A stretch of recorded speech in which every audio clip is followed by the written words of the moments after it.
Good afternoon, and thank you for coming to this session. My name is Richard Feachem, and it's my privilege this afternoon to moderate this discussion. But I actually don't want moderation, and I don't want to be a moderating influence. I want to rather unleash, and I'd like to unleash your views and opinions and passions about this subject, and of course unleash the views and passions and opinions of our wonderful panel. The topic this afternoon is a little different. It is big aid. The aid industry, formerly called official development assistance.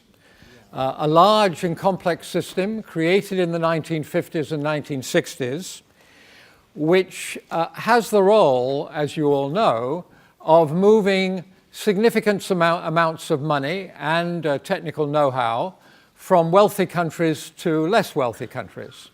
And in the last year, the sum of money moved through this system was about $140 billion. All that, of course, is entirely paid for by the taxpayers of the more wealthy countries. And I've worked in the aid industry for more than 40 years, and it strikes me that there are a couple of very curious things about the aid industry today and about this big system of ODA and aid. The first is, well, the curious thing is that on the one hand, we can clearly see some stunning successes in recent times achieved by aid, but on the other hand, aid is the subject of a rising chorus of increasingly strident and compelling criticism. So to briefly comment on those two slightly contradictory realities about aid today, there are some stunning successes. And in my own field of work, which is primarily health, I could mention smallpox eradication. I could mention the huge advances in childhood immunization around the world. I could mention the 8 million people on antiretroviral therapy, whereas only 13 years ago that figure was 0. And I could mention the rapid decline of malaria across the 100 countries in the world that still have malaria. All remarkable successes, and you all know of other and additional successes, which I think arguably would not have been achieved without the apparatus and the transfer of funds that is embraced by the aid industry. But in parallel with this, we have this rising and increasingly compelling, in my view, criticism of aid structures and aid realities. If you go back 15 years, strong criticism of aid was largely reserved for the loony left and the loony right. But today that isn't true. Strong criticism of aid comes from the center. It comes from sober think tanks in Washington and London and Johannesburg. And increasingly, it comes from a new generation of thinkers and leaders in the public sector and the private sector, in the low-income countries and in the middle-income countries. And I think we have to take very seriously these viewpoints and these criticisms. And we have some leading exponents of some of these viewpoints on the panel today. So the question for us this afternoon is, what is wrong with the aid industry, and how should that be fixed? How can we re-engineer? How can we adapt the business model or radically reform the business model so that it is an appropriate mechanism for the 21st century rather than for the 1960s when it was largely created? And to answer this question, we have you, the audience, and I'm going to devote a lot of time to your opinions and your comments and your criticisms. But we also have a wonderful panel. We have Lord Paul Boateng, Dambisa Moyo, Andrew Mwenda, Maura O'Neill, and Bunker Roy. And I won't spend time on introductions because they're well known to you and they're described in your brochure.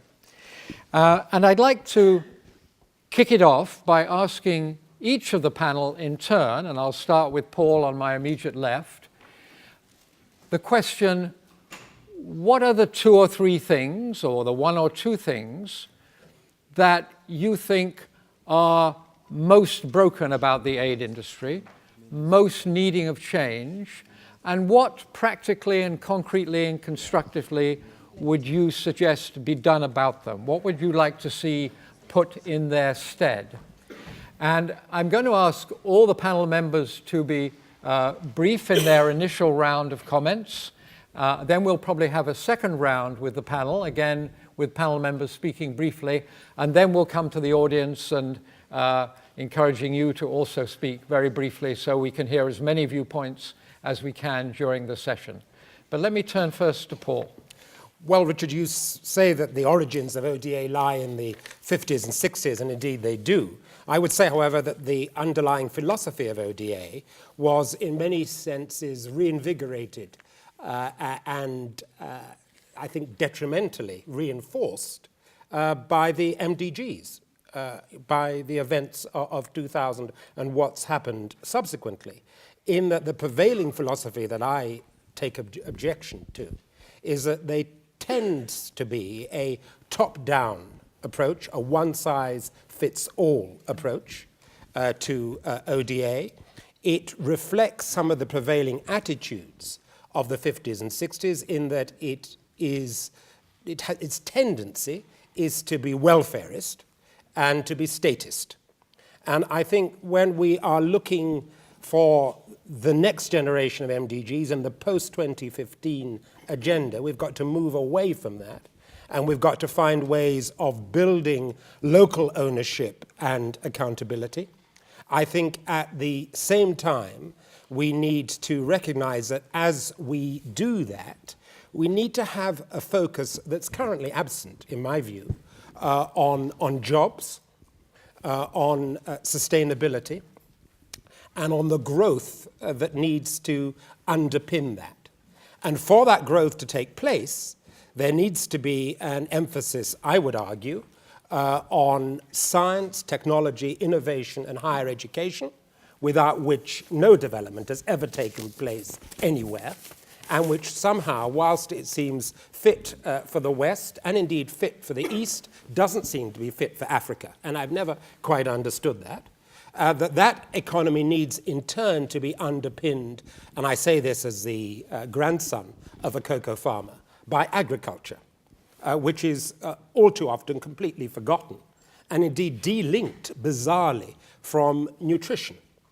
And unless we get those building blocks in place and underpin them by an emphasis on public administration, you know, the importance of government being enabling and empowering rather than all-powerful, and enhancing the human capacity aspect of development, then I think we will continue to fail. So there's a real challenge out there. I think it's one which we're up for, and I think we can build on the successes there have undoubtedly been from the MDGs. But we're never going to have the takeoff that we want without a fundamental change in our approach and underlying philosophy. Well, thank you, Paul. I think that gets us off to a great start, and perhaps suggests that we'll loop back later to the relaunch of the MDGs, which is coming up in 2015. But Dambisa, please. Thank you very much. I think context is incredibly important here.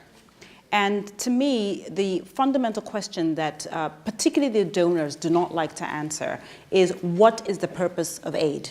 It's very easy to show up and say, well, I think aid works because, 10 Zambian girls are now able to go to school, or 8 million people don't have now got access to mosquito nets. But what was the original purpose of aid?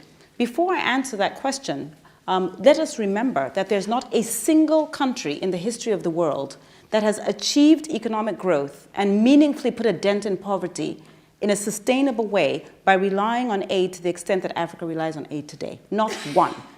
And I also would remind you that we actually know what creates economic growth. We know that countries that have relied on trade, that have focused on foreign direct investment, that have built out infrastructure primarily by relying on governments that understand their role as supporting and empowering as opposed to being omnipotent. We know that these are the countries that are successful.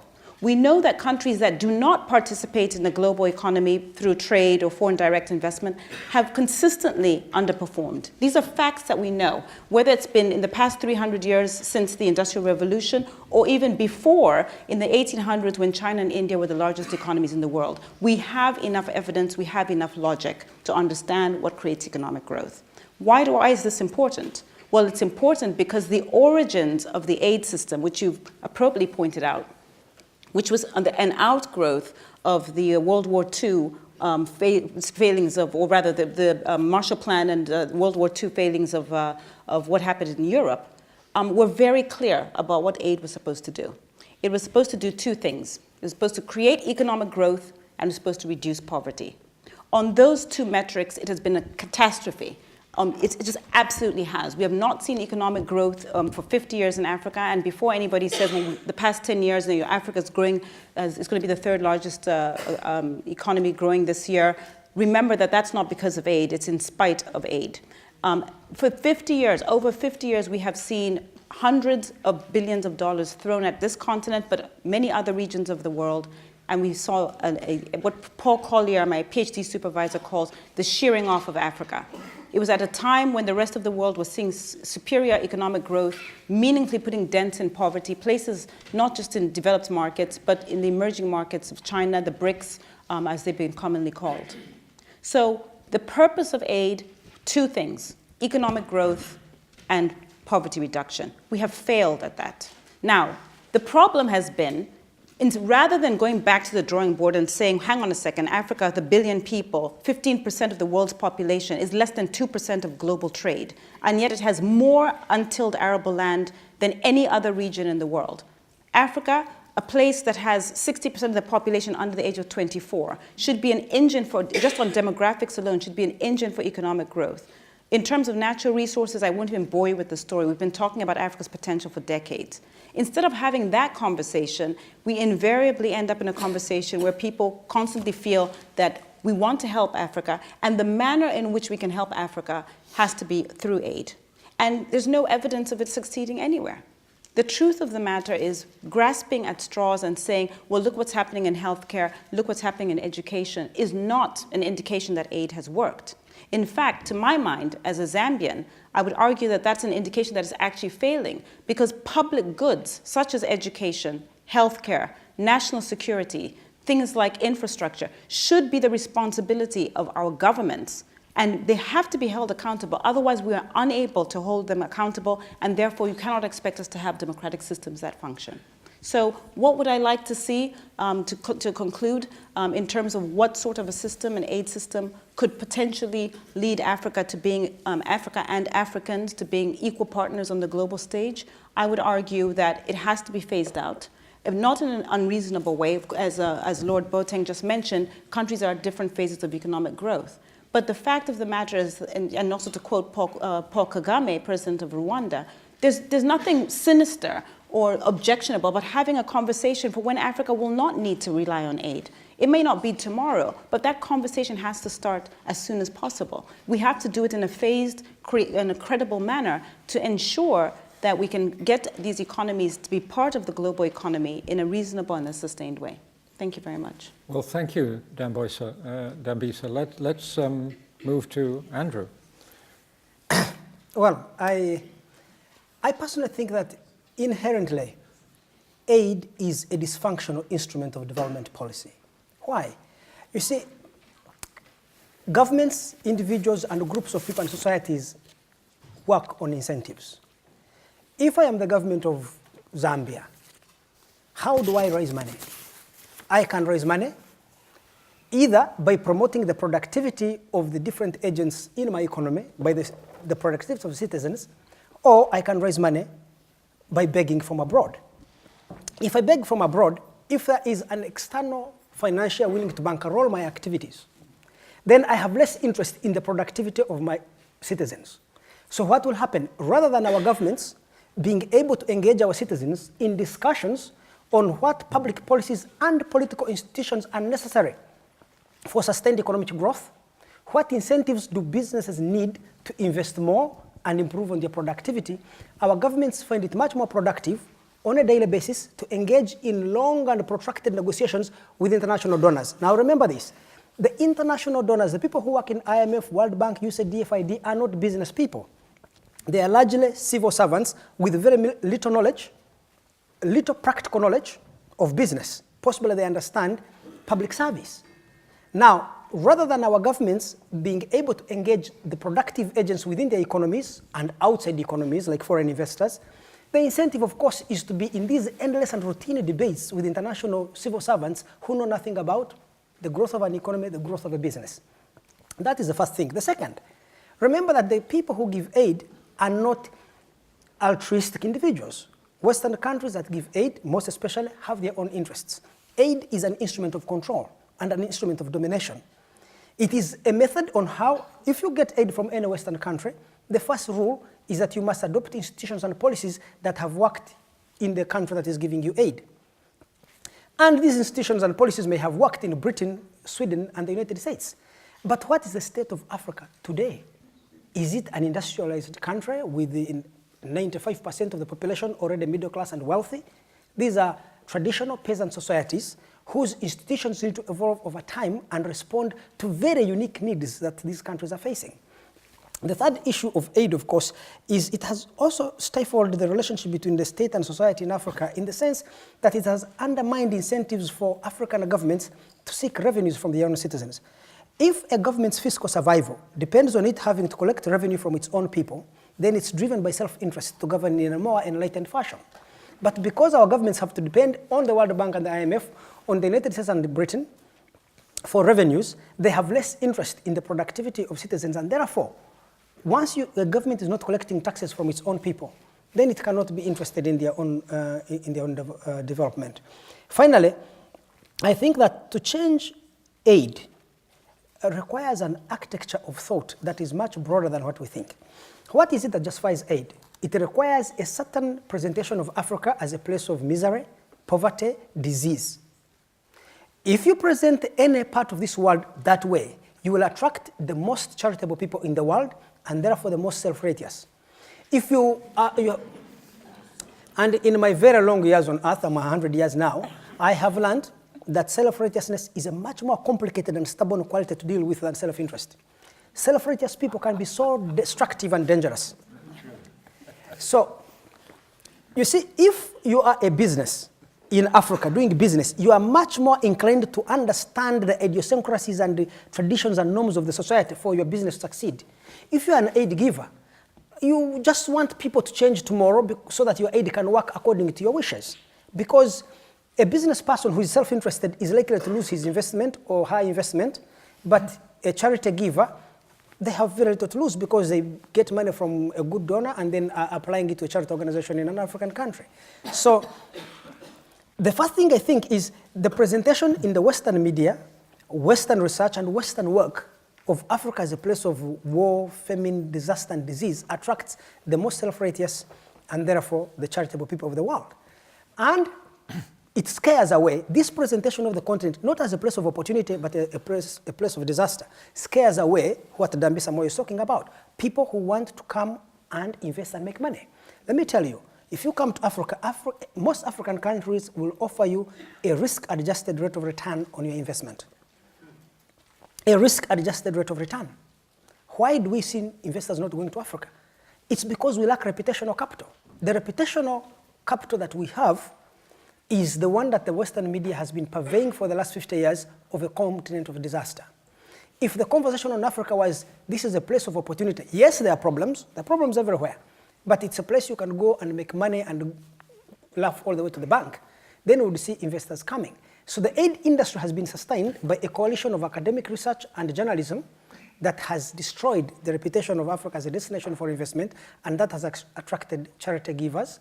And to change that, we need to move the debate on Africa from this story called poverty reduction, which I don't understand, to a story of poverty, rather of wealth creation, whereby it is the most enterprising, people of Africa and the world that we're interested in. So what does Africa need finally? Please, we don't want the kindest people. We want the kindest people of the world. Please come. But the most important people needed in Africa are the most self-interested, the most enterprising. Thank you. Thank you, Andrew. Moyo. So I think I'm the only official aid person on this panel, so we'll see if I survive.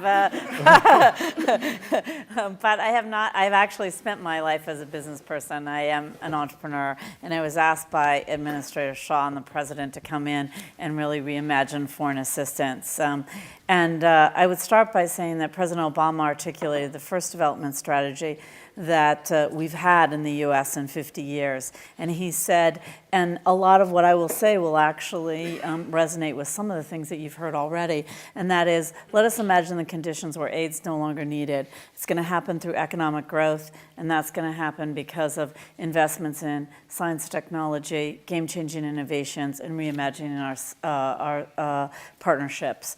And so I would say three things in thinking about this topic, Richard, that I would proffer here for things that I think need to change and ways in which I think that we and some others are have taken some steps in it. One is that, as an entrepreneur, we always start with the exit strategy because that's how we have to start. And so I think one of the things in aid is that if we need to think about why are we doing this aid and what are the conditions that are necessary for us to exit. And that is local investment, that is local sustainability, that is jobs, that is economic growth, that is wealth creation. And so I think it's first, be really clear on that and race as fast as you can to get there. The second is that I believe fundamentally that great ideas come from all different places. And so one of the things that aid needs to do is break open its traditional way of actually doing things. So we've done it with a development innovation venture fund that is stage financing, much like venture capital or drug discovery is. This quarter alone, we've gotten 1,000 applicants, and really it's to incentivize social and other entrepreneurs. And the only thing that matters, even at any stage of the financing, is twofold. One is that this has to impact millions, and two, that it's self-sustaining without donor money. So it's got to be either through the private sector, where some people are willing to actually pay for it, or through a public good that the host country government and municipality has endorsed. Grand Challenges in Canada, I think, is a terrific example. I'm a huge believer in the investment in higher education. I think at the end of the day, that is the underpinning of economic growth. And then the last one is that HSBC, the London-based bank, says that 70% of all economic activity will come in the emerging markets in the next 40 years. But that's not going to come without stable governments, adequate infrastructure, and people ravaged by disease. And I think that problem is bigger than any one country or one company. And so what I also think is that the solution is to partner more deeply. So I'm a huge fan of foreign direct investment, but there are some times where things just cannot be supported on a balance sheet. And so partnering more deeply with people that are willing to make those kinds of investments that create jobs, but need some infrastructure or something that allows them to make that investment or does some of the training in conjunction with people at the bottom of the pyramid, I think can be a game changer. So those are my three suggestions. Think about an exit strategy at the beginning. Great idea, create mechanisms for great ideas to come from all different places, and leverage new and unusual partnerships. Great. Well, thank you. So, Banka. I've been living for the last 45 years in a very small village in Rajasthan and working with people earning less than $1 a day. So I have a very different perspective to aid and development. And I'd like to be a bit provocative here because I'd like some reaction to what I'm going to say. But this is based on the experience that I've had of dealing with donors and development planners. The biggest mistake that people seem to make is that development is possible top-down. It's not going to work. It has never worked. And we have to change mindsets if we are going to reach the bottom of the pyramid and what Mahatma Gandhi called the last man. There has to be a change because the development model, which is top-down, has not worked, and we still have not changed, because I think it's only the bottom-up which will work, where you take the community into confidence and you mobilize, respect, utilize the knowledge, skills, and wisdom of very poor people to develop themselves. We haven't done that. The development planners haven't yet got it. And the people who are giving aid, I think, haven't got the tools and the skills and the patience and the compassion to even think like that. What has happened with the top-down development model? First, whether you like it or not, it has led to migration from rural to urban. Second, all the traditional knowledge and skills and wisdom that have been in traditional societies have been lost because you haven't given them jobs at the village level, so they've gone into cities and into slums. Third, this has led to corruption because whenever it's a top-down model, people are very tight. They won't share information. And if it's a bottom-up model, then people want to know what's happening with the money. There are so many instances all over the world where development planners, aid have said, we built a school, and the community says, there's no school here, where's the money gone? They built a dispensary, where's the dispensary gone? There's no money. So what people have started thinking of at the bottom of the pyramid, wherever the aid actually, where the buck stops, is start thinking of public hearings, social audits. That's the only way to limit corruption. Accountability and transparency is something that no development model, top-down, has ever given it much thought, because there's large-scale corruption that people hide, and you just don't know how to do it. And it's the people at the bottom who are asking questions now. They're mature, developed enough to ask questions, and they don't know how to answer it. So the development planners and the aid givers have to change their mindset on these ways of looking at aid. Third, there is no urban solution to a rural problem. It has to be a rural solution to a rural problem. What has the development model done today? Unfortunately, we seem to think that men are the answers. You know, the men in the rural areas are untrainable. They are ambitious, they are compulsively mobile, they are restless, and they all want a certificate. And the moment you give a man a certificate in a village, he leaves the village within days looking for a job in a city.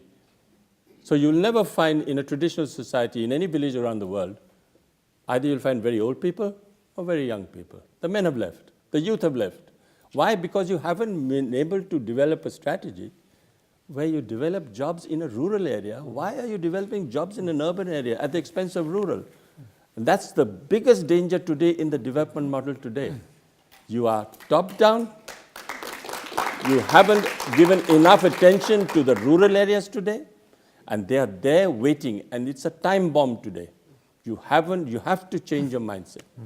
Fourth, the business model is not going to work, especially if you want to get to the poorest of the poor at only $1 a day. It's a partnership model that is going to work, where the community is taken into confidence in all major decisions from the top to the bottom.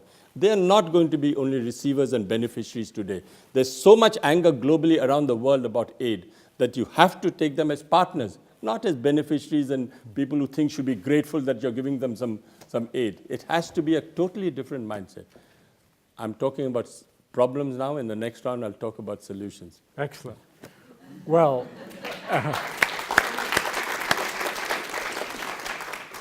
thank you, panel, on behalf of all of us. That gets us off to a great start. And we have 2 or 3 remarkably consistent themes. We have a theme of economic growth driven, of course, by the private sector and by local African, Indian entrepreneurship.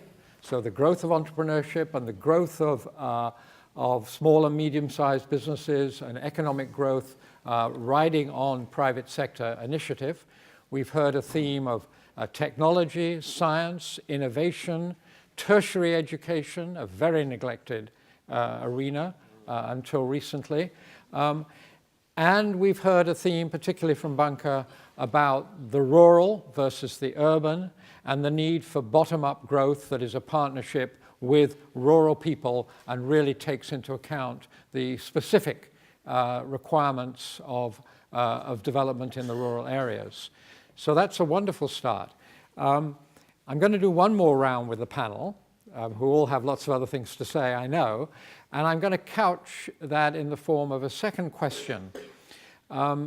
It seems to me striking that we have this critique of aid in general and some very strong analytics-based judgments, which Dambisa summarized for us, about how aid has not been the cause of economic growth per capita or progress in countries that have progressed rapidly. But on the other side, we have these undoubted global successes, particularly in the health sector. I mean, we keep coming back to health because all the most quotable examples seem to be in health. We have these undoubted successes.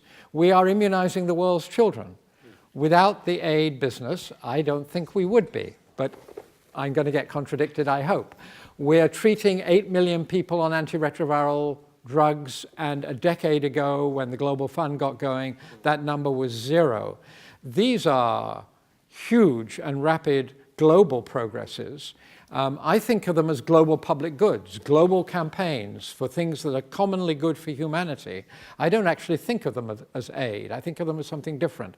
My question to the panel is there a fundamental difference between tackling a global public good, could be climate change, you don't have to take a health example, is there a fundamental difference between that, and would you have some good things to say about that, and would you contrast that with aid to countries where most panelists don't have a lot of good things to say, but some do? So, Paul, do you want to? Well, I mean, I think we need to unpack some of these words, because partnership, people talk a lot about partnerships, one of those warm, soft, touchy-feely words that certainly those of us who've made our living by words, and I have, as a lawyer and as a politician, that's how, you know, that's how I did what I did, that's how I do what I do in a way. But partnership is a weasel word. Because when you talk about partnership, you have to understand, I think, what we all actually in our hearts know, that partnerships require, above all else, a willingness to work hard at them if they're to succeed. A preparedness to make sacrifices of one's own cherished beliefs. And a recognition that, you know, mutual satisfaction doesn't just sort of happen. You have to work at it. And what all too often I find when people say, well, we're looking for the right partner. Well, what they mean is, in a developmental context, is they're looking for some organization, some group of people who will completely buy in to their own vision. And so they say, well, we couldn't actually do that because we couldn't find the right partner.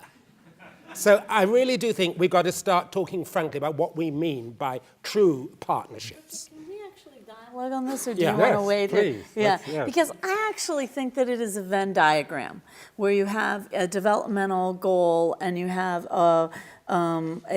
in this case, if the partner is a for-profit, you have that. So we did a partnership in Ethiopia where PepsiCo was interested in building a chickpea factory and invest $8 million in that. But they're, like all of us, they're looking for their first customer. So we helped, because they had a highly fortified product, we helped them get a first order from the World Food Program for it. That green-lighted that investment. That, for me, is an example of where there's a Venn diagram. If you aren't a good negotiator, if you're a development person that's just writing a check to anybody for their own goals, I would completely agree with you. But I do think that there are times, as I said before, where a balance sheet can't support, at least initially, some of these investments that can be catalytic. I'm a great believer in partnerships, but they do demand a degree of equality. Yes. And very often, frankly, when people go into situations, it's not equal. They're not equal partners. And one of the things that forces us to become true partners in Ethiopia is actually the government. Because in Ethiopia, you can't do anything unless you have been prepared to buy into a plan that has been developed nationally. And otherwise, you don't work as an NGO, you don't work as an aid, as you know, as an aid agency in Ethiopia. And I'd like more of that sort of partnerships. Partnerships where there is a genuine process on the ground that enables local people, right down to the village level, actually, to determine actually what we mean by public goods. Because that's another slippery term. Because at some time in the 1960s, and I feel this very, very strongly as somebody who has seen the destruction, frankly, of the higher education system in the continent of Africa, where I was brought up. The destruction aided and abetted by my own country, the United Kingdom, by yours, and by the World Bank. Because in the 1960s, the World Bank decided that primary education was a public good, higher education wasn't. Now, that, frankly, is one of the most deeply patronizing and racist decisions that could possibly be made. Because the reality is that in our countries, we go all out to get ordinary folk from council house estates, from projects, to go to higher education. All out we do that, in all sorts of ways. In Africa, somehow, well, if you've had a primary education, fine. Now, what's been the result of that approach? Crap teachers coming out of teacher training colleges. More money is spent now on education in many countries in Africa, and yet the educational outcomes are worse than they have ever been. So what's the solution? So the solution is actually for us to stop being so arrogant, to actually ask people in Africa, what do you want? What do you think ought to be the priorities for education? Not the UN or some of the high and mighty coming in and saying, we are very keen that you should develop primary, or now preschool education. The higher education, science, technology, innovation, the things that have made your country great, things that have made my country great, well, that's what will make Africa great, not primary education as the sole public good. No, it's important. I had my primary education in Ghana, in the Gold Coast. I had part of my secondary education in Ghana, in the Gold Coast. But quite frankly, what you see now in higher education in Africa is a disgrace, and it's partly, if not mainly, down to us. And we should be ashamed of it. Paul, thank you. Andrew. Yes, I just wanted to say, again, I don't want us to say that we need to re-engineer aid so that there can be a true partnership. First of all, I think that is an illusion. It's a mirage. Why? If you look at the development organizations, and in Africa, a lot of these development organizations are NGOs. We need to understand what an NGO stands for. You see, an NGO is a body formed either by a European, a North American, or an African in Africa. And the beneficiaries of the activity of that NGO are not members of the NGO. And we need to take this seriously. They're not members of the NGO. So what they receive from the NGO and from any development organization are not rights. What they are receiving is charity. It becomes very difficult if I form an NGO, I beg the USAID, and they give me money, and I go to help a community. The community has not elected me. The community does not contribute to the NGO so that it can elect my executive, my board. The community has no means of holding me to account. Because they receive charity, they will accept any crappy work I can do. We need to understand that the process of development must be, those most affected must be able to control the institutions that are affecting that change. If there is no control, it means that the feedback loops and mechanisms that allow change and innovation cannot take place. I'll give you an example. Just be a business and go and risk your own capital and establish a business in a village in Africa. Should you miss understanding the nuances, idiosyncrasies, and norms of that society, whether the work habits of your workers, whether it's the consumption habits of your customers, your business will fail and you will lose your money. So the feedback mechanism is through the loss of your business. But if it's an NGO, what is your feedback? You don't have feedback. So I can keep begging from Britain, from the United States, and pumping money into the village without achieving sufficient change. Why? Because the very mechanism that allows innovation, correction, understanding cannot take place. Now, you don't need an election if you're a business organization. I run a business in Africa. Every day I have to do research and understand what do the readers of my product, I publish a newspaper, what do they feel, what do they want to be in the newspaper, and things like that. I run other businesses, every day I have to seek feedback. And aid can never be an instrument of feedback. So you can re-engineer it back and forth, it can't work. So a partnership can only work when they're true partners, when there's no patron and client.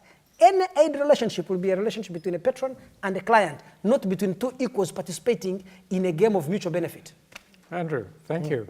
Dambisa.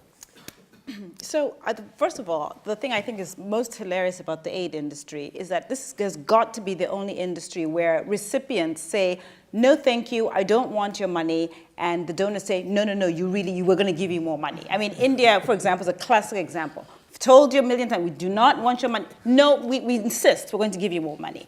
And so the notion that somehow, donors sitting in air-conditioned offices in Washington or Paris or wherever are going to listen to an African woman saying, excuse me, I really, really care about my children getting more than primary education is laughable. I mean, there's just no, I would love to live in that world. I can tell you right now, I will certainly not be on this planet when that occurs, because it's just fundamentally, that is the way it is.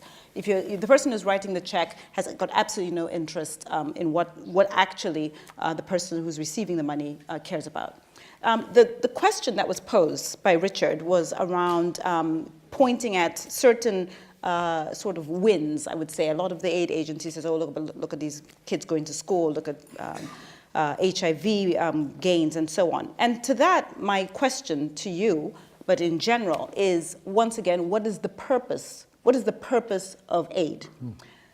And related to that, do you want Africans to live in democratic societies? Now, these are very fundamental questions, which are quite difficult. If you're asking me, if you say to me, you know what, Dambisa, I'm really sorry, you're born an African, and therefore you should not be entitled to democracy, I might actually say to you, you know what, okay, if that's the case, then give us the aid money to support our healthcare systems. If you believe that I am an equal person on this planet and I am entitled to democracy and entitled to hold my government accountable for when they win and when they fail, then I'm sorry, our governments have to be accountable for public goods in order for that system to work. So the notion that we can sit here and say, oh, but look at all these girls going to school, look at all this healthcare that's being provided, that is not sufficient. And particularly Zambia is a great example of this, because in Zambia, over 95% of the healthcare solutions that are delivered in my country, which is one of the most ravaged societies of HIV/AIDS, are provided by the donor community. You're asking me as a Zambian to allow our governments to sit back and relax and let an international community, particularly Western donors who themselves have problems? I mean, the irony, it's too much. This is like a Hollywood script. The idea that America, who has got significant education problems of its own, deep-seated problems that it's dealing with right now, debt burden that's larger than the average in Africa, unemployment rates that have been unseen up until now. You're asking me as a Zambian to sit back and relax and allow that government to worry, by the way, to borrow from China. I mean, it's just absurd. Borrow from China in order to give my government, who's doing absolutely sweet nothing, okay? And then, I mean, please help me out here. I'm just a simple African. I don't understand these concepts. I mean, how can it be sustainable? I just don't understand. How can that be sustainable? Dambisa, thank you. Bunker. Well, I was going to come back to Maura last, since Alvin Toffler said that the illiterate of the 21st century will not be someone who can't read and write, but the illiterate of the 21st century will be someone who can't learn, unlearn, and relearn. What is the best way of communicating today? Telephone, telegraph, television? Is tell a woman. Today, I think the solution lies with identifying, respecting knowledge and skills that traditional women have. And that is going to be the answer to solutions today. Where is it written that just because you can't read and write, you cannot become an engineer, you cannot become a communicator, you can't become a designer, you can't become an architect, architect. Where is it written? It's just in our minds. You think that you have to learn how to read and write to have these skills. That's one point. Second point is, just because you got the money, you don't have the brains. The solutions lie much below, under, at the community level. And you cannot compromise that. Anyone who compromises that is fighting a losing battle and losing that money and actually wasting aid. To me, over the last, and I've been delightfully misunderstood about partnership. I love that. To me, we have a great partnership with the government of India and with the community at large. If I should choose, and we have done that over the last 5 years, a grandmother who's illiterate, rural, never left her village in her life, and pick this woman up from a village in Africa, the government of India gives me the airfare and 6 months training costs to bring the grandmother to India. Over the last 4 years, we have actually brought 400 grandmothers from the whole continent of Africa. And they have solar electrified. They become solar engineers in 6 months, only through sign language. We don't use the written word, we don't use the spoken word. And we actually only through science, hands-on, a grandmother becomes a solar engineer in 6 months, and she goes back and solar electrifies her own village. She knows more about solar engineering than any graduate after 5 years of university anywhere in the world. She has solar electrified 40,000 houses in the whole continent of Africa. And I keep telling everyone that these 400 grandmothers are the only solar engineers of Africa. Where are the men? They either stay in a city or go abroad. They never come back to the village. So these are the people who are going to actually change Africa, the grandmothers of the world. And I'm challenging everyone that this is where the aid should go. Half the sky, you know. It's the woman who's holding up the whole traditional society together. And we need to go much more into that than we are doing today. I think the men are a losing proposition. Forget them. They've destroyed this world today, everywhere. And I think we have to bank on the women and see how much they have fought traditional society. Most of these grandmothers who come to India, the husbands have said, forget it, you will not come back to this house if you go. They've gone and come back, solar electrify the whole village, and the husband says, please, please, come back. I mean, look how much respect you've had in this village doing this. It's had an enormous impact, and I think the solutions are simple. It's down to earth. It's on the ground. It's not from the top. Anyone from Stanford and Oxford, what does he know about poverty, for God's sake? They've never lived in a village in their lives, and they're talking about poverty. Ridiculous. Wonderful. Thank you. Moyo, very briefly, and then I want to move to the audience. So I actually believe that the aid industry has made a lot of mistakes, and so I'm not here to defend it, and much of what the examples are good examples. But I think we make a mistake in just having a broad brush and saying all aid's been horrible and we ought to just do away with it. I think you gave some health examples. When the Soviet Union broke apart, USAID set up country offices in 22 countries to get their court system up, their government up and running, and exited most of those countries. So I completely agree that there's bad sins that have been committed, and I think that it would be interesting for the audience and for all of us to say, in what cases is aid a good investment, and so that we can get the wisdom of that as well. That's great, and I'm really going to come to the audience now because we're about to run out of time, but I'm going to hold that thought. When is aid a good thing? I want to come out of this with the constructive and positive side of this as well as the critique. In that last round, I mean, there were 3 major themes that I picked up, which I think are excellent ones, and they are women, women, and women. But in addition to that, a major theme of accountability of governments to their people. That's a very strong theme.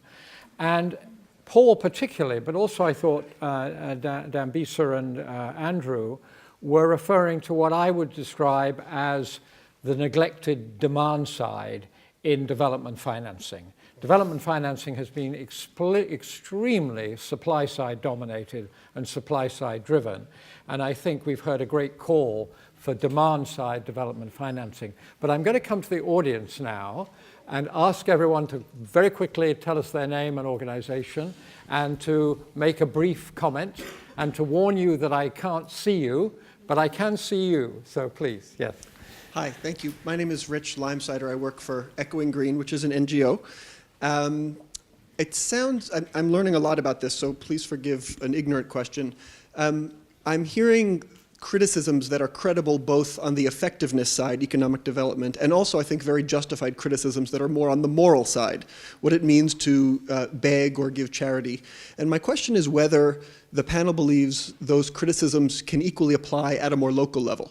So is everything we're saying about one country giving aid to another, is that the same thing when middle-class citizens in Nairobi think about giving aid in the Kibera slums in that city? Is that the same thing as a wealthy Indian philanthropist who also has never lived in a village, but thinking about setting up a charity in rural India? Or is there a particular negative effect when it's country to country? That's a great question. We'll take 3, and then I'll come to the panel for responses. Hi, Thane Kreiner, Santa Clara University. One of the areas where Africa is clearly leading the world in innovation is the development of mobile apps. And I think one of the things that we can point to there is the huge investment by many countries in the technology platform over many, many years. So I'd like to ask the panel to consider what technology platforms could governments globally invest in that would drive the cost of application development down so that Africans can develop their own applications for agriculture and other needs. Thank you. Let's take one more. I would like to join Maura on the aid side. I'm from the World Bank, Natalia Agapitova, and I agree that we need to consider what type of aid, but also what we can learn from the past. I think there were many, many good interventions that did work and many others that didn't. So why don't we look back and see where we were effective, like in health sector or other social development areas, where we were not as effective, like supporting local enterprises, and what we can learn from this.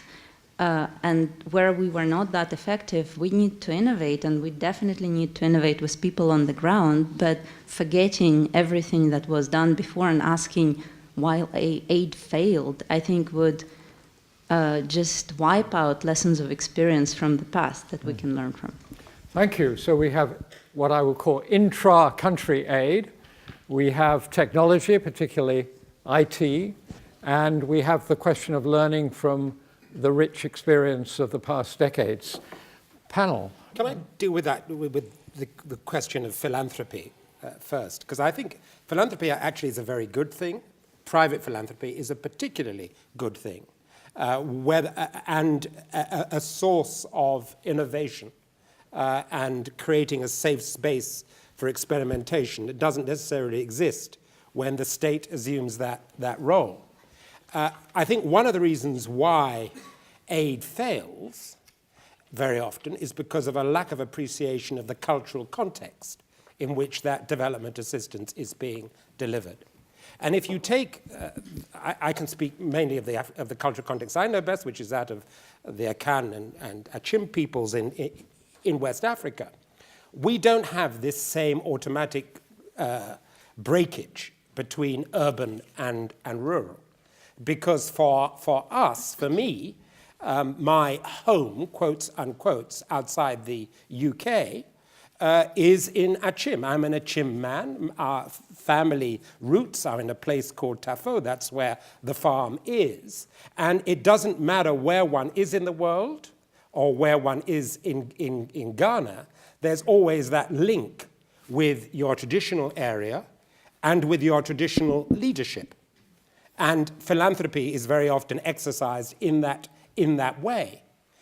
One of the reasons why, and you ask us the things that work, Richard, one of the reasons why, for instance, an organization like the Global Alliance on Vaccine and Immunization works and is an effective use of donor funding isn't just because of the relationships it has with the private sector globally in bringing down the cost of drugs, isn't just because of the fact that it demands a 25% commitment by the local Department of Health into the distribution of the vaccine. It's also because at a local level, and I've seen this for myself in my traditional area, they form a link with traditional healers who deliver more healthcare in Africa than any other single professional group, and with the traditional leadership. And they're not afraid to talk to the chiefs, to the wise men and to the wise women of a traditional area. You talk to many donor agencies about working with the traditional chiefs, their hands go up in horror. Talk to them about working with parliamentarians, their hands go up in horror. There's this obsession with working with the state, whilst at the same time, and direct budgetary funding, whilst at the same time not building up the state so it can be an effective, for instance, revenue collection. But let me just give you one example of where I do think, to follow what's the point that's made about technological advance, where I think the United States and the US Intellectual Property Office in particular have got it. They're actually embarking upon a series of development initiatives that are building up the local capacity in Africa of intellectual property offices. Now, you'd ask a mainstream donor agency to find money to support the growth of the intellectual property bar and intellectual property offices in Africa. They look at you as if you've gone start raving mad. And yet, if Africa is to take off, it's got to be able to register its own intellectual property. So it's that sort of thinking that I think does hold the answer. And there are some examples, Richard, and you've given them, of places where development assistance is making helpful and meaningful interventions. So I don't think one should draw the conclusion from this discussion that it's all doom and gloom. It isn't. But it does require a rethinking and a reimagining, as you rightly say. Yes, Dambisa. So I'm going to take the last question last because I think that's particularly interesting. I should have said I'm actually a very positive person. So I just have to say the reason it's so easy to be critical of aid, it's just that it's so damn obvious. I mean, it's absurd. I mean, if you've been on this planet over 40 years as I have, then you just find it bizarre that such a system can continue to exist. So I will come back to what I think we could actually be doing in this space. Philanthropy, I actually think Lord Boateng's answered the question. I think that the difference between the sort of macro, from country to country versus a rich person in a city is really about, to a poor person in a rural area, for example, is really about local knowledge. And, Andrew's talked about it, and Bunter's talked about it as well, this notion of actually understanding the norms, understanding a cultural context, and being sensitive to that. So I think there's definitely value to that. The point on technology, absolutely, I think it will be revolutionary. It is being revolutionary. I mean, for my sins, I sit on the board of a bank, and so I can tell you that we actually import a lot of technologies, not just from emerging markets in general, but specifically from Africa. And there are just numerous examples in PESA. There are places in war-torn Africa today that are actually, they've gone completely cashless, but you can go to a grocery store and use your mobile phone. I mean, the ability for technological change, or sort of catalytical change through technology is enormous. And I wish we'd spend more time on those type of innovations. And by the way, trial and error is fine. That's how businesses survive. I mean, Andrew's given examples, but there's some notion that we can't do trial and error because it's something really bad.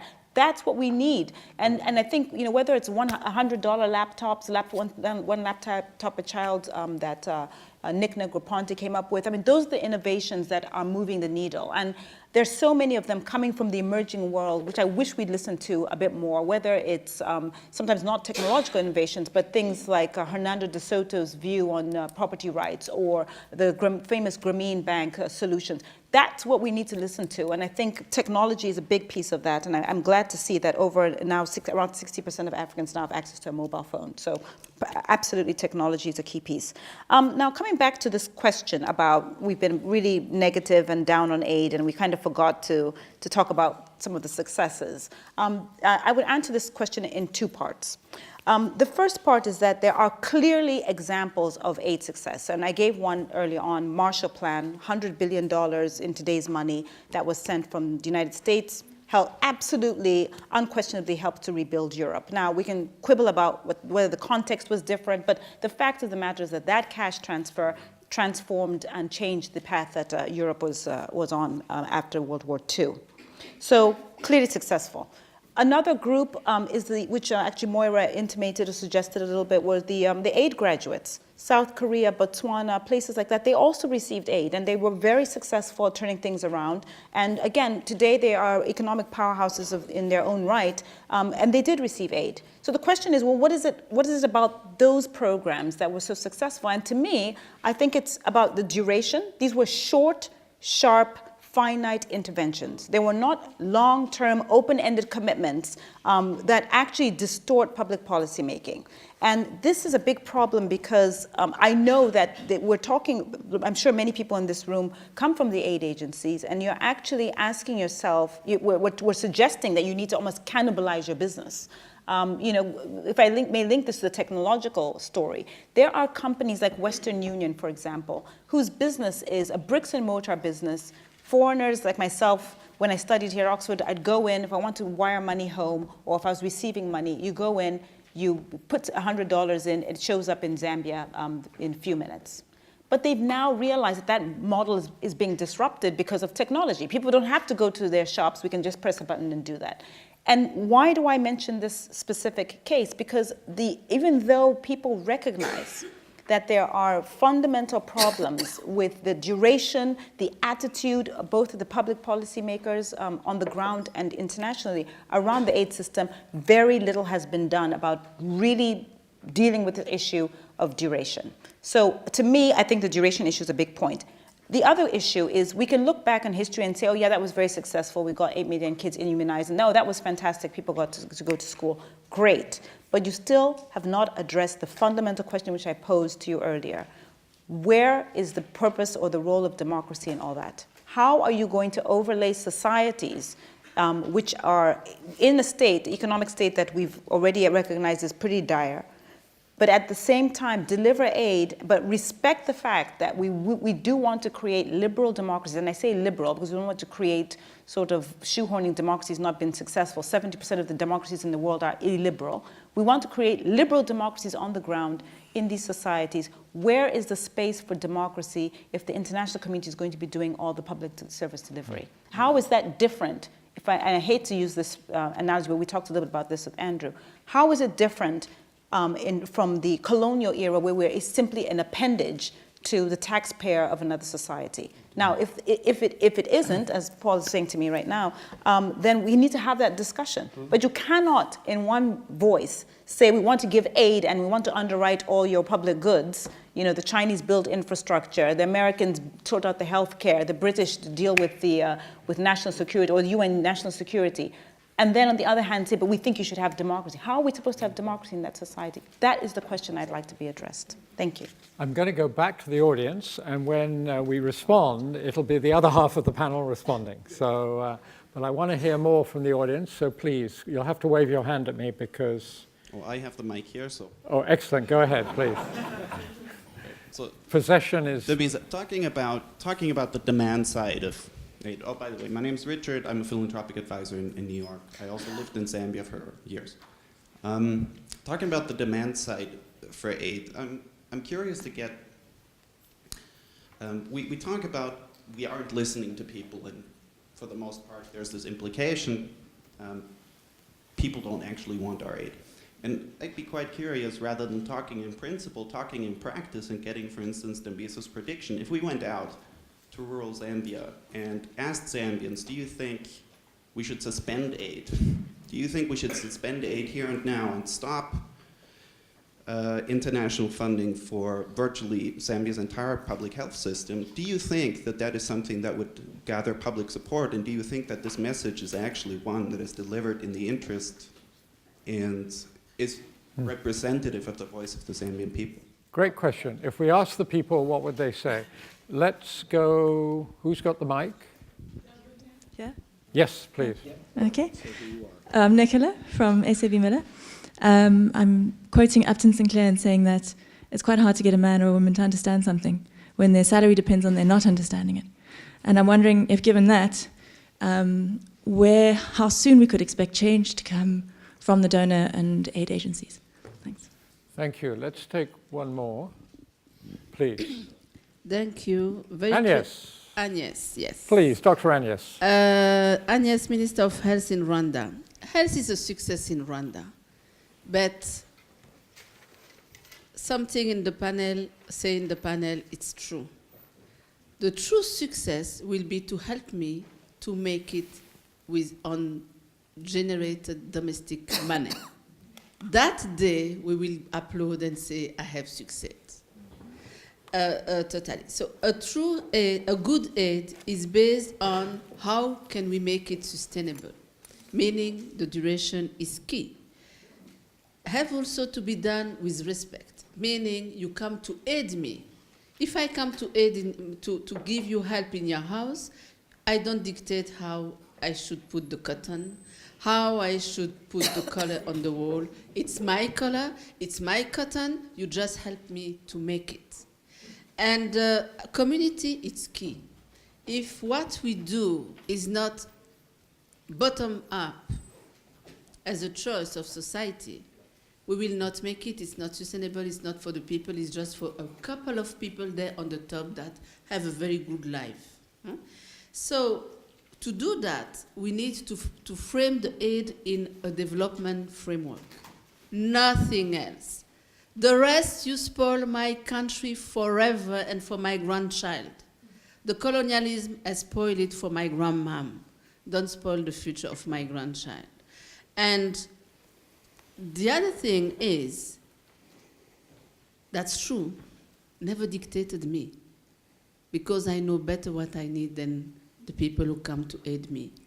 And meaning, the first thing you have to help countries is to have a plan of development, a plan of sustainability, and come in. And you talk about in-country aid. Of course, if you don't have that, it doesn't work. But my country, I'm very proud to say, help Haiti, help South Sudan. We always have to do something. Aid is not only begging, because you spoil the spirit, the brain, and the mind forever of people who are just teaching them to beg. And if you go to Zambia and ask Zambian, do you want to stop aid? If you go to an addicted to drug and ask him, do you want to stop drugs? What do you say? If he say, don't stop, you don't stop?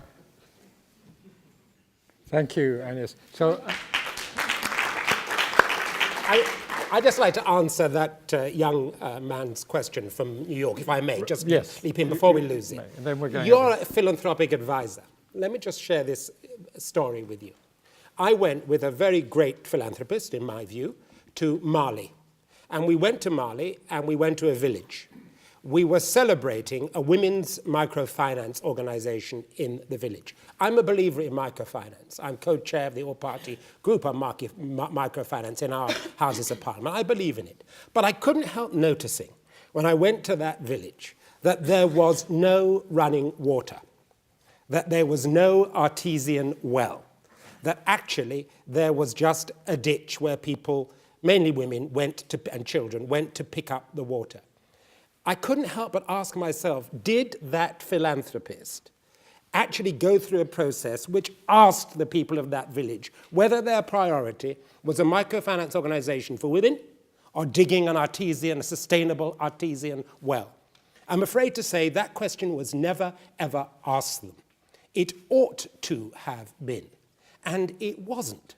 And that, I think, is the problem. They didn't ask. We had in Europe, and this is Margaret Thatcher's time of memory for her, one very good thing she did.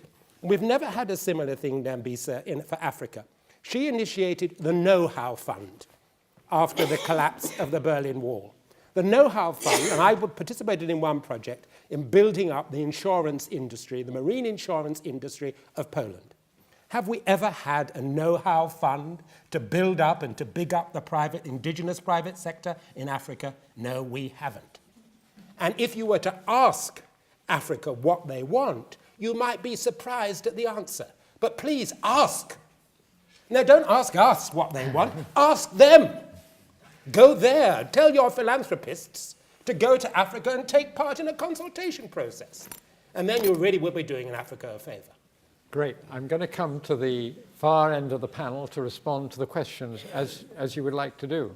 in any order. Andrew, do you want to? Yes, I just wanted to comment on the issue of government. I think the most dysfunctional form of aid is government-to-government aid, because there you have a huge institution called the British government helping a huge institution called the Uganda, Zambia, Nigerian government.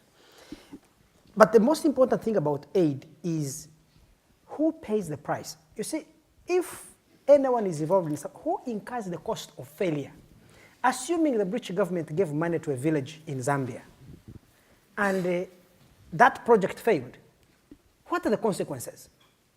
That's the most important thing. You see, if there is no price for any action you are taking, then you can continue with it. One of the reasons why aid, after $600 billion that has been pumped into Africa, has achieved very little, not nothing, but very little, is because assuming it didn't work, no one loses their job because it didn't work, no one loses their money, no one loses anything, and the people who may have lost anything are an abstract entity called the British taxpayers or the American taxpayers, who are so far removed from the accountability mechanism. But the other one is that aid works in extremely exceptional circumstances that are very rare to find and difficult to recreate. I'll give you an example. Rwanda. I sit on the advisory board of President Kagame. I can tell you Rwanda has effectively used aid. But one of the reasons is that Rwanda went through a deep process of social shredding as a result of genocide. And that left the society, all the centers of power and social control were obliterated during the genocide and left the society open to far-going reforms. And then there was another combination, that you had a new team of people with a clear and determined agenda to transform the country, and they have been able to mount relatively unified action to achieve their goals. How can you recreate that? So that's another thing you have to be very careful. So people say, things have worked in Rwanda, let's go and do it everywhere. This morning we were discussing, can Rwanda be replicated?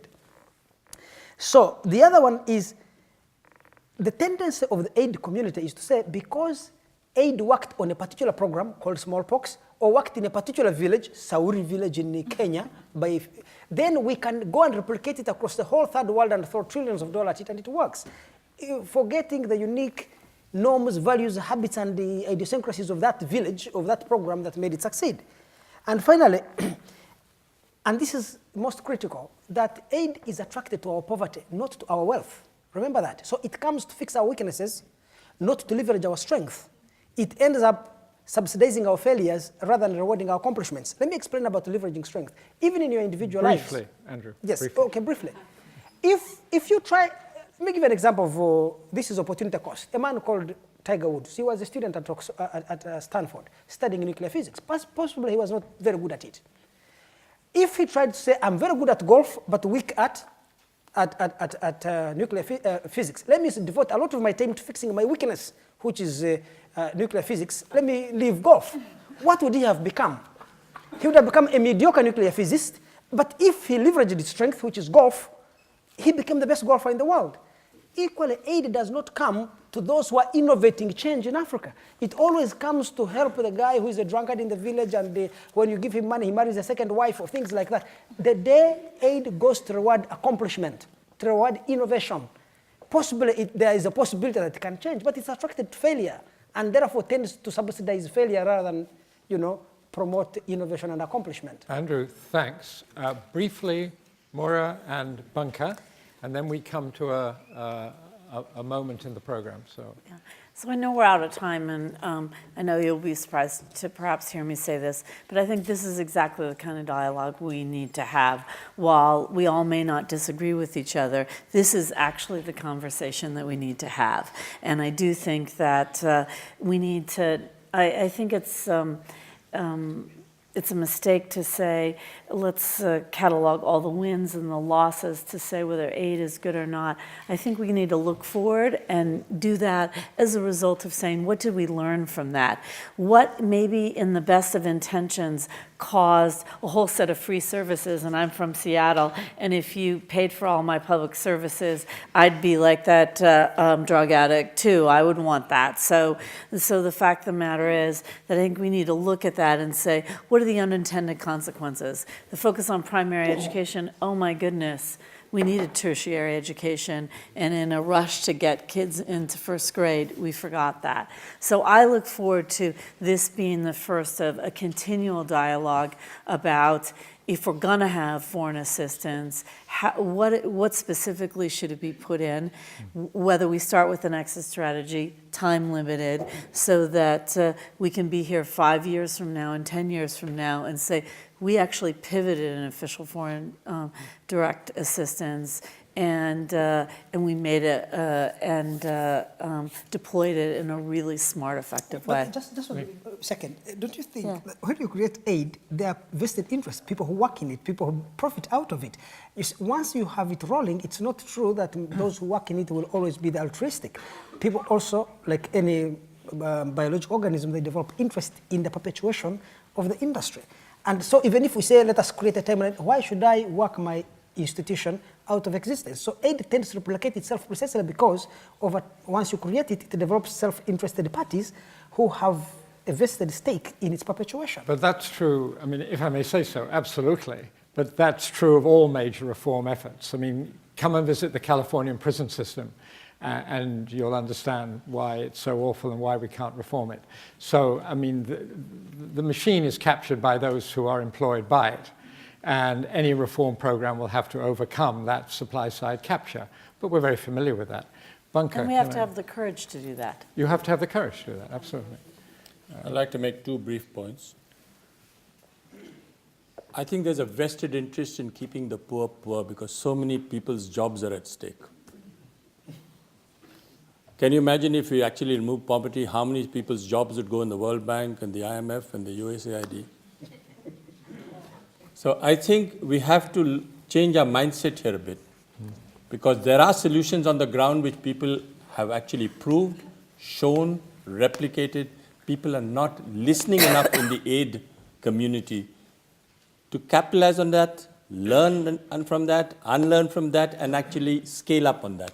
There are many, many instances where there's drinking water, where there's energy, where there's health, where something has happened on the ground. It's taken us several years to ground it, show it, impact it, but no one is listening. Yeah. No one is wanting to learn from such experiences. And why? What's wrong? That's first. Second, all aid comes with strings attached. That's the sorry part. Sorry part. If I get, due respect to you, if I get money from USAID, you'll have a hell of a lot of American consultants coming and telling you what to do. If it's US, if it's UK, you'll have a hell of a lot of British people coming and telling you what to do. Consultants being paid an enormous amount of money for something which is basic. You don't really need that guy. It's on the ground. People can learn from that. People can show you that there are simple solutions. Why do you need someone from the UK to come and tell you what to do on poverty and situations like that?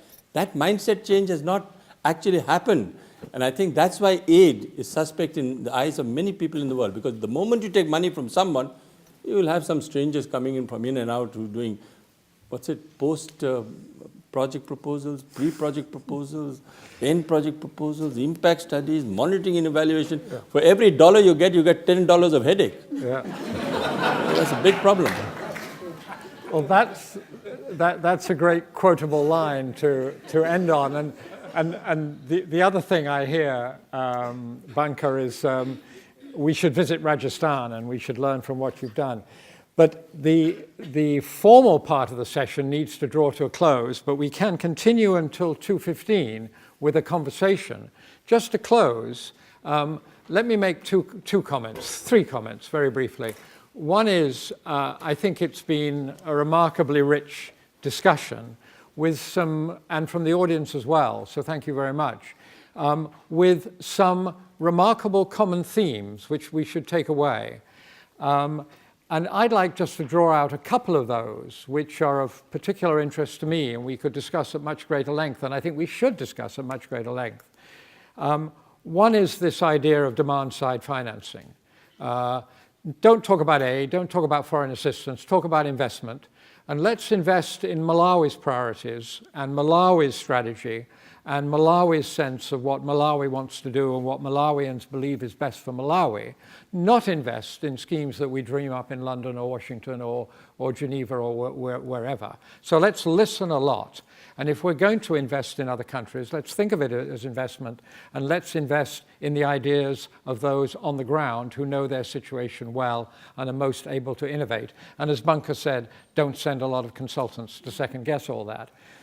The second point that and by the way, talking about demand side financing, I mean, the Global Fund was designed as, at the time, a poster child of demand side financing and extremely innovative. And unfortunately, the changes at the Global Fund today are moving it rapidly towards a supply side model. And I happen to think that's a considerable setback and something that should get a lot more international attention.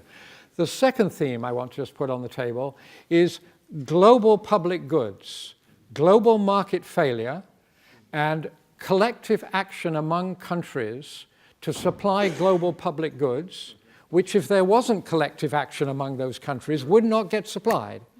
So you said public goods are a slippery term. They are. But global public goods are real and can be identified, and global market failure really, really exists. Climate change is a blazing example. Unless countries get together and act in a concerted way, we will not address global warming.